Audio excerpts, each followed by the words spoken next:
Hi everyone, this is the video to go along with online work number 10. We are looking at equations that have parentheses with variables on both sides. So equations like 3 times x minus 6 in parentheses equals 2 times 2x plus 4 in parentheses. And just like when we had equations with parentheses in Math 7, first thing you want to do is get rid of those parentheses by distributing. So here we're going to distribute the 3. Remember, that's a 1x. So 3 times 1x is 3x. 3 times negative 6 is negative 18. Over here, we can distribute that 2. And 2 times 2x is 4x. 2 times 4 is 8. So the equation is now going to say 3x minus 18 equals 4x plus 8. And now it's an equation you know how to solve. Get rid of either the 3x on this side or the 4x on that side. I'm going to get rid of the 3x by subtracting 3x from both sides. So that'll be gone. This will be a negative 18 over here. And on this side, you'll have 1x, or just x, plus 8. Now you can get the x alone by subtracting 8 from both sides. And you'll get negative 26 equals 1x. Now you could divide by 1 if you want, but that's really the same as saying x equals negative 26.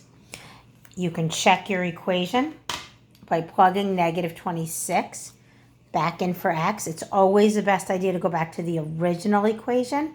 Now that original equation didn't really have a 1 in there, so I don't need it in the check. I could just do 3 times negative 26 minus 6. And I want to know if that's the same as 2 times 2 times negative 26 plus 4. So let's simplify the left side of the equation first. Negative 26 minus 6 is negative 32. 3 times negative 32 is negative 96. On the right side of the equal sign, 2 times 26 is negative 52. Plus 4, I'm going to keep that in parentheses till I'm done with it. Negative 52 plus 4 is negative 48. 2 times negative 48 is negative 96. They do come out to be the same when I plug in negative 26. That means I had the right answer for x. Let's do one more problem.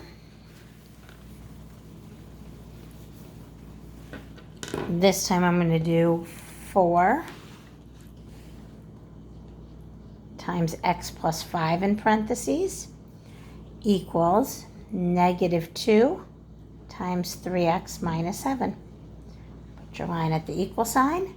Distribute first to get rid of parentheses. So 4 times 1x is 4x. 4 times 5 is 20, and that's a positive 20 or a plus 20.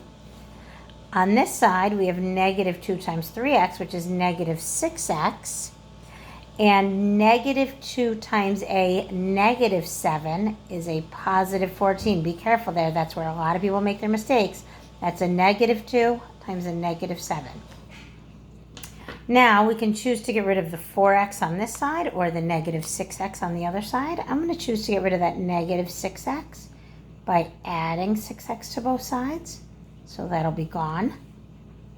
So over here I have 10x plus 20 equals 14.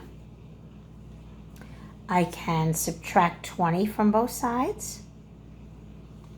And I'm going to get 10x equals negative 6. Divide by 10. And negative 6 doesn't divide by 10 nicely. But that's not even an improper fraction, is it? So we could call it negative 6/10. We could simplify it to negative 3/5 if you like. If you punch negative 6 divided by 10 on your calculator, you would get a negative 0.6, which all means the same thing. And again, you could check it if you wanted by plugging that value in for x and making sure both sides of the equation come out equal. Hope that helps with today's work. Let me know if you have any questions.